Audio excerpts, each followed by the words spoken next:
Concerns about safety in downtown Chatham are growing as police say most recent incidents are tied to social disorder rather than crime. A local councillor says residents are reaching a breaking point and the municipality doesn't yet have clear answers.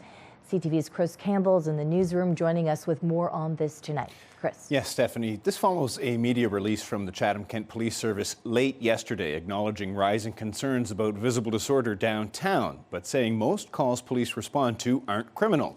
Today, one councillor told CTV News the situation has escalated quickly and people are scared.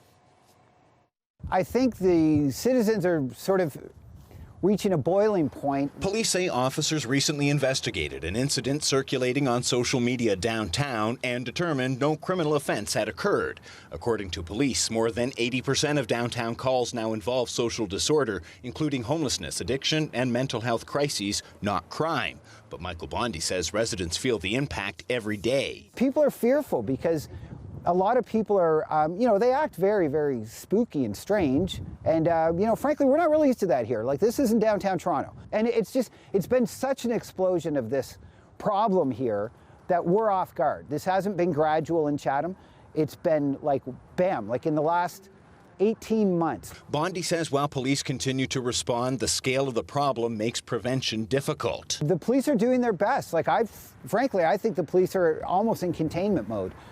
There's so many fires going on, literally, from time to time, that the police they can't prevent this. They're not outnumbered, but they can't stay on top of what's going on. In a statement, Police Chief Kirk Earley said, "We recognize that public safety is at the core of our community, and we want everyone to feel safe and welcome." Police say increased patrols are in place downtown, and officers are working with community partners to connect people in crisis with support. There's the vandalism and the crime, and the people burning fires. The other thing that really bothers people is that it seems like this element is completely lawless. Bondi says long-term solutions like shelters and supportive housing take years and millions of dollars, leaving few immediate options. Municipal council, our hands are sort of tied.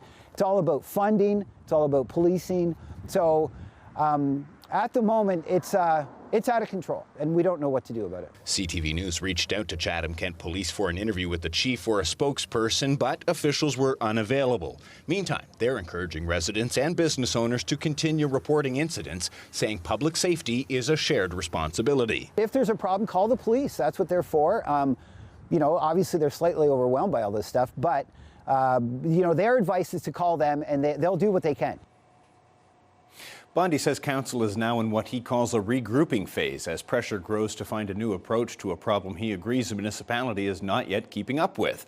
We also spoke with several business owners and residents who share similar concerns, but all declined to appear on camera. Stephanie? Okay, Chris Campbell tonight. Thank you for this, Chris.